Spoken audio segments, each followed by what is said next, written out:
जेजू भायर सोडून गेलो आनी लेवी नांवाच्या एका 2 वस्तुदाराक मानवीर बसलेलो ताणें देखलो आनी ताणें म्हणलें, म्हज्या फाटल्यान ये.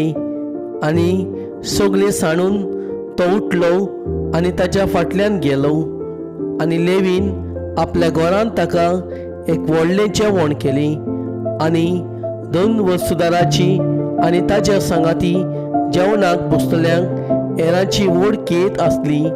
तेन्ना फारिसेवांनी आनी ताच्या 2 शास्त्रांनी गुणगुणून ताच्या सिसांक म्हणलें, 2 वस्तुदारां आनी वायटोवे बरोबर तुमी कित्याक खातात पियेतात? पोतिपाळ करून जेजून तांकां म्हणलें, बरी आसलेल्यांक न्हय पूण वायटाकारांक की वैजाची गरज. हांव सगळीं मनशांक आपोवंक न्हय, बगर पातक्यांक तांणी आपलें जिवीत बदलच्या खातीर आपोवंक आयलां.